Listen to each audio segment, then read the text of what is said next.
salaamaaleykum chers internautes ñu ngi leen di nuyu di leen ziare di leen jaajëfal lu bare bari fan yi gis ngeen coow li nga xam ne amoon na fii ci dëkk bi muy interprétation di ci loi amnistie bi dégg ngeen bu baax a baax coow yi ci amoon xiiroo bee ngaayoo bee dem ak dikk bi mais juste dañ leen di bàyyi ngeen diglu li ngeen xam ne mooy intervention kii di Tata Amy Dia de Maimouna Bousso. ñëpp la seen xol tooy tey ay yaay ay papa ay ñu dee bàyyi fi seeni doom yéen ngeen toog fii di wax naan loi bi warul woon a bindoo nii warul woon a tëddee nii warul woon a tëddee nii waaw di ngeen ko wax parce que yéen a fi nekkoon démb di ñu dóor di ñu rey di ñu tëj génne ñu te amul dara lu ñu toppee loo xamante ni nii lu valable la juge boo si taxawal lan la lay wax lu tax ngeen topp Ousmane Sonko yéen ñëpp yéen a ngi liggéey lu tax ngeen di topp Ousmane Sonko dañuy topp Pastef parce que lenn la ñu bëggoon li amoon ci réew mi de 1960 jusqu'à présent xale yi ñuy woowee brigand tey ñoom lañ fi moom lañ doon xeex pour am ko fi tey xale yii duñu ay brigand ay jeunes lañ yu am jom yu respecté Sénégal lu xam lan mooy Sénégal ñu am ay nawle ay bitim réew ay pays yu développé ñun ñu naroon a dund ba dee ci ndóol boo ca université fees dell xale yaa ngi nii ñoo toog tey ñoom ñii la ñu tëjoon loi bi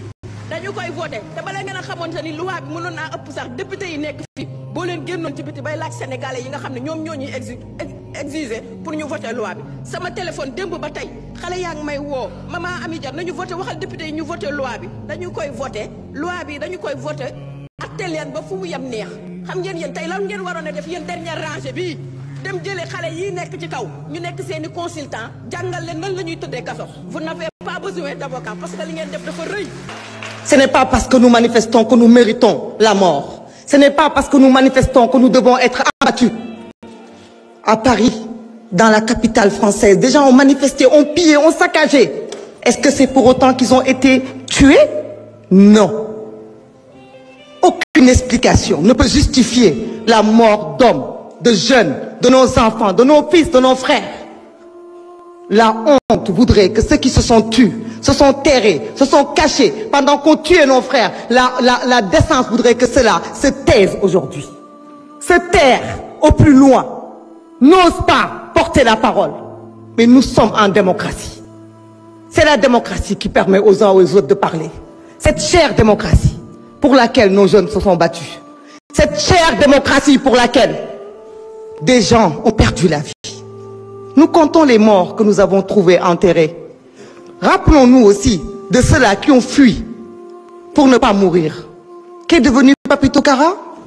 Avec d'autres dizaines de jeunes comme lui, qui se sont échappés à travers la mer et qui ne sont jamais arrivés. Parlons aussi de l'imam Ndao, des gens qui ont été persécutés à cause de ce combat démocratique. Et qui sont morts aussi pour défendre le Sénégal. Nous ne pouvons pas avoir de complexe. Les paroles sont tellement mielleuses quand on parle aujourd'hui. Nos mots sont forts. Beaucoup d'entre nous pouvaient s'abstenir de parler. Mais vous savez pourquoi nous parlons? Pour entrer dans l'histoire et pour ne pas oublier. Parce que l'ADN d'un peuple, c'est la mémoire. Tant que nous nous souviendrons, personne ne pourra oublier. Tant que l'oubli ne nous guette pas, nous pourrons apprendre du passé.